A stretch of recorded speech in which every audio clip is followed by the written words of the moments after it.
समाज सुधारक महात्मा ज्योतिबा फुले। बंधू भगिनींनो, महात्मा ज्योतिबा फुले यांनी फक्त स्त्री शिक्षण सुरू केले याविषयीच तुम्हाला माहिती आहे, परंतु त्या व्यतिरिक्त त्यांनी अनेक समाज कार्य केली जी तुम्हाला माहीत नसतील। त्याबद्दल मी या व्हिडिओत थोडक्यात पण सविस्तर माहिती देणार आहे। व्हिडिओ शेवटपर्यंत पहा। बंधू भगिनींनो, ज्या काळात मुलींना शिक्षण देणे पाप समजले जात होते, ज्या समाजात अस्पृश्यांना माणूस मानले जात नव्हते, शेतकऱ्यांना योग्य न्याय मिळत नव्हता, त्या काळात एक माणूस उभा राहिला ज्याने अन्यायाविरुद्ध आवाज उठवला, तो म्हणजेच महात्मा ज्योतिराव फुले। आज आपण जाणून घेणार आहोत त्यांचे जीवन कार्य आणि समाजातील केलेला महान संघर्ष। बंधू भगिनींनो, महात्मा ज्योतिबा फुले यांचा जन्म 11 एप्रिल 1827 रोजी पुणे येथे झाला। त्यांचे पूर्ण नाव होते ज्योतिराव गोविंदराव फुले। ते माळी समाजातील होते। त्या काळात माळी ही जात खालच्या दर्जाची मानली जात होती।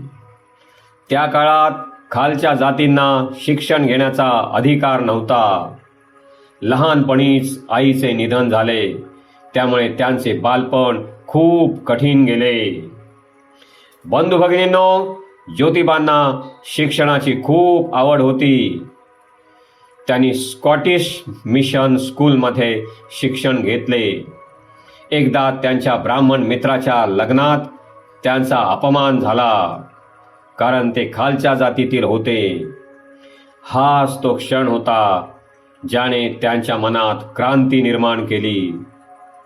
त्यांनी ठरवले, मी या अन्यायाविरुद्ध लढणार, माझ्या जातीतील बंधू भगिनींना न्याय मिळवून देणार।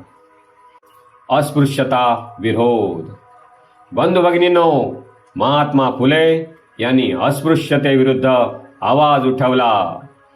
त्यांनी सर्व जाती धर्माच्या लोकांसाठी पाणी पिण्याची सोय केली। त्यांनी सांगितले, सर्व माणसं समान आहेत। स्त्री शिक्षण। बंधू भगिनींनो, त्या काळात मुलींना शिक्षण देणे पाप मानले जात होते, पण महात्मा फुले यांनी 1848 मध्ये पुण्यात मुलींसाठी पहिली शाळा सुरू केली। त्यांनी आपल्या पत्नीपासूनच स्त्री शिक्षणाची सुरुवात केली। त्यांच्या या शिक्षण मोहिमेच्या कार्यात त्यांची पत्नी सावित्रीबाई फुले यांनी मोठा हातभार लावला। सावित्रीबाई या भारतातील पहिल्या महिला शिक्षिका ठरल्या। या कार्यात त्यांना खूप त्रास सहन करावा लागला। लोकांनी त्यांच्यावर दगडफेक केली, चिखल फेकला, निंदा शिवीगाळ केली, पण त्याही कंबर कसून आपल्या पतीच्या म्हणजे ज्योतिराव फुल्यांच्या कार्यात लागल्या होत्या। त्यामुळे त्यांनी हार मानली नाही, त्यांनी आपले कार्य चालूच ठेवले। सत्यशोधक समाज। बंधू भगिनींनो, 1873 मध्ये ज्योतिराव फुल्यांनी सत्यशोधक समाज स्थापन केला। या समाजाचा उद्देश होता जातीभेद नष्ट करणे, समाजात समानता आणणे, सत्य शोधणे, लेखन आणि विचारधारा। बंधू भगिनींनो, महात्मा फुले यांनी अनेक ग्रंथ लिहिले। उदाहरणार्थ गुलामगिरी, शेतकऱ्यांचा आसूड यांसारखे।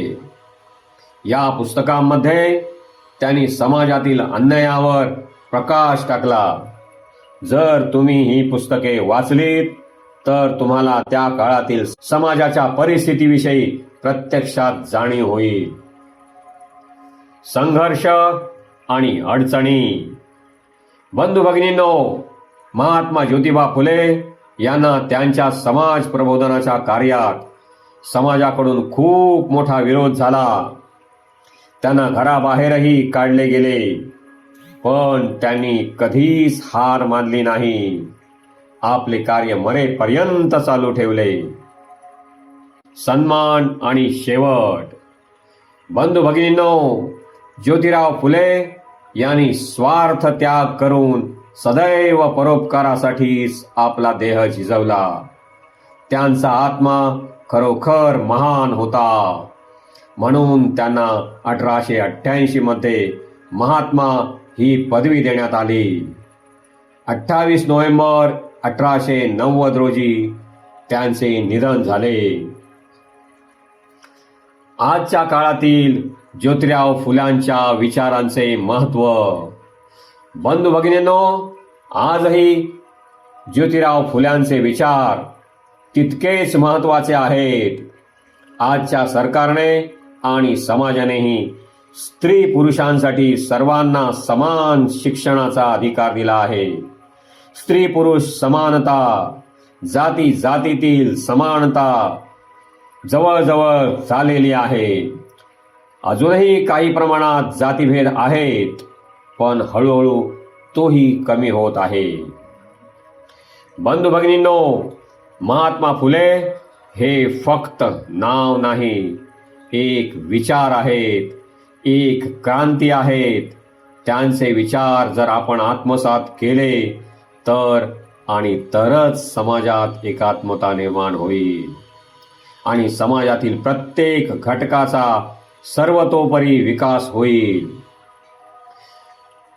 बंधू भगिनींनो, जर तुम्हाला हा व्हिडिओ आवडला असेल तर लाईक करा, शेअर करा आणि सबस्क्राईब करा. धन्यवाद.